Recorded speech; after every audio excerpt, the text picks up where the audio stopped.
Saya hanya ingin tahu aja apa yang dilakukan.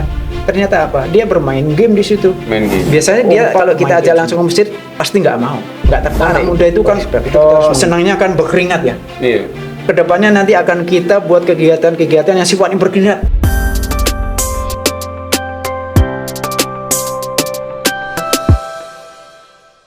Assalamualaikum warahmatullahi wabarakatuh. Waalaikumsalam. Pemirsa channel Belekapan Beriman dan Mustadil Media, bertemu lagi dengan saya Ede Bimantara dalam RPA Podcast yang insya Allah akan membahas berbagai macam problematika umat di dalam luar negeri maupun di lokal Balikpapan. Alhamdulillah bersama saya sudah hadir Ustadz Slamet, aktivis dakwah Islam Kafah, yang mana beliau sudah berada di tengah kita. Assalamualaikum Ustaz. Waalaikumsalam. Bagaimana kabarnya Ustaz? Alhamdulillah baik. Alhamdulillah. Hari ini kita akan membahas terkait dengan tema yuk ke masjid. Bagaimana fenomena saat ini bisa kita lihat banyaknya para pemuda-pemudi kita, kaum muslimin, yang enggan untuk ke masjid. Mereka lebih banyak nongkrong di kafe atau mungkin di tempat-tempat yang ramai yang mereka bisa berkumpul di situ dan berjam-jam mereka bercanda, bergurau di sana. Apa sebenarnya yang membuat anak-anak muda kita ini enggan untuk ke masjid? Seperti apa Ustaz? Mungkin bisa dijelaskan. Baik, terima kasih. Jadi sebenarnya pemuda kita, pemuda muslim itu sangat banyak sekali. Sangat banyak sekali.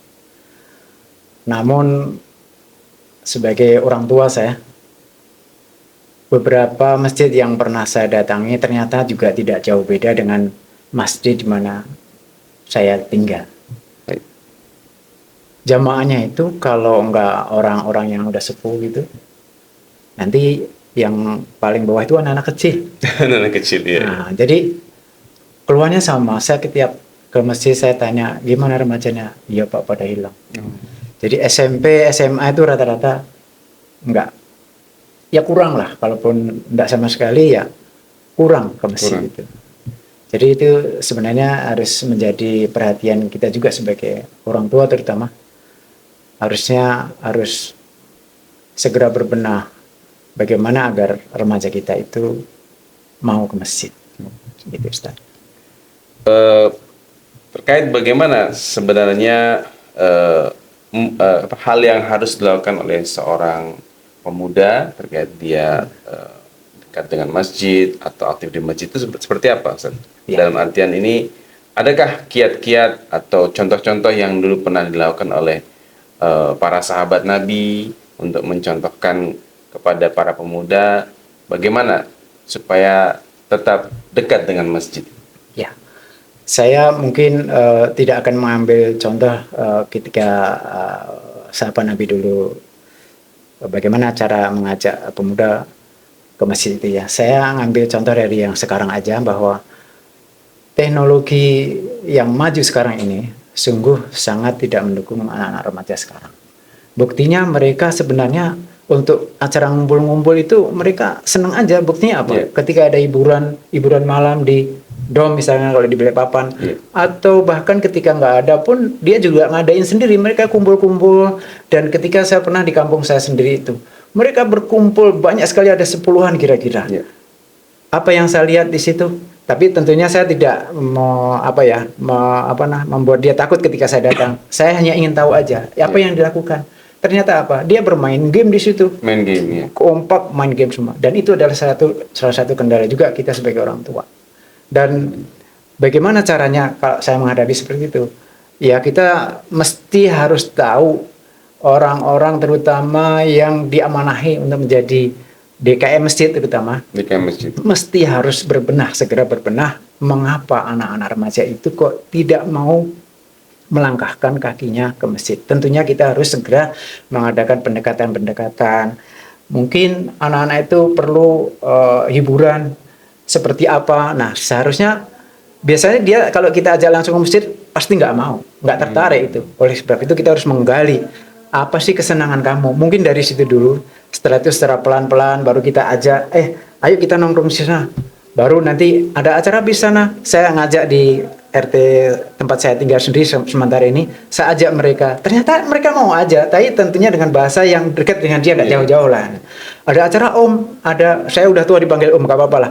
Jadi ada acara apa om, kok manggil-manggil saya? Oh, kita acara ngumpul-ngumpul bareng, kita minum kopi, makan kue bareng. Dari nanti kita akan panggilkan ustadz yang muda, yang bukan saya yang ngisi. Nanti ada ustadz muda yang akan ngajari kamu untuk menjadi pemuda muslim yang tangguh itu seperti apa. Supaya kamu nanti menjadi pemuda yang berani, menjadi pemuda yang cinta masjid. Nah, seperti apa caranya? Kamu kan selama ini ya kadang-kadang masjid, kadang enggak. Oh ya om, saya mau. Alhamdulillah. Sudah ada sekali pertemuan, mudah-mudahan nanti di pekan ke depan akan ada lagi. Dan itu yang saya lakukan saat ini, yang berangkat dari keprihatinan kita yang tadi orang-orang di EKM itu juga mengatakan bahwa katanya anak remajanya itu hilang itu ya mereka sendiri belum melakukan sesuatu gitu loh. Nah, makanya saya ingin mencoba mulai dari lingkungan saya sendiri dulu. Nanti kalau misalkan sudah ada yang cukup bagus, mudah-mudahan bisa menjadi pilot project gitu loh istilahnya gitu. Terkait dengan hal ini juga, apakah hal ini juga termasuk membuat para pemuda itu tidak atau enggan ke masjid karena mungkin ada trauma juga? Karena saya juga dulu waktu masih kecil itu tidak jarang kalau saya bermain di masjid itu tidak jarang dimarahi sama pengurusnya atau mungkin sama jamaahnya gitu. Dan jujur saya akhirnya menjadi trauma dengan datang ke masjid itu kalau ada bapak itu atau si sosok itu gitu. Apakah ini juga termasuk masalah terkait dengan sangat itu Ustaz. Saya sendiri pernah melihat ada bapak-bapak itu ketika ada anak-anak itu ke masjid, sudah senang masjid, melakukan kesalahan.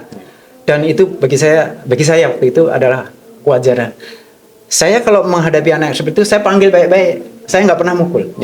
Saya panggil baik-baik, kenapa kamu begitu? Bukankah ini salah? Kamu tahu nggak ini salah? Ya, gitu. Artinya apa? Hal yang perlu kita lakukan adalah pertama untuk anak remaja ya. Jangan pernah ketika dia sudah ke masjid itu terus dimarahin. Jangan pernah.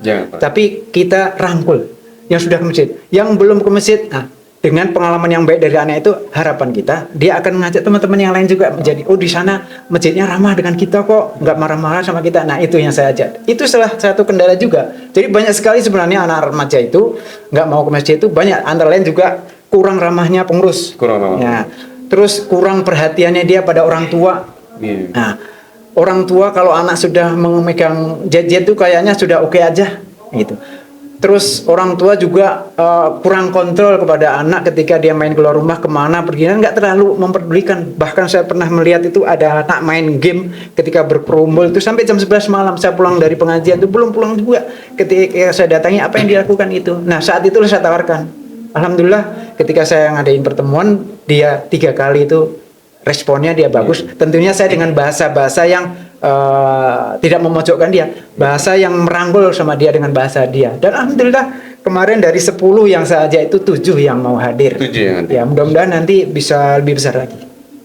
Artinya dia itu harus, anak muda itu kan senangnya kan berkeringat ya. Kedepannya nanti akan kita buat kegiatan-kegiatan yang sifatnya berkeringat, misalkan apakah olahraga ataukah mungkin camping atau ya sejenisnya itu yang senangnya anak muda itu apa. Kalau misalkan dia butuh pelajaran, kita banyak orang-orang yang mungkin punya pengalaman, misalkan punya pendidikan komputer, punya pengetahuan tentang matematika atau bahasa Inggris. Di kampung kita misalkan ada remaja yang punya ilmu gitulah itu.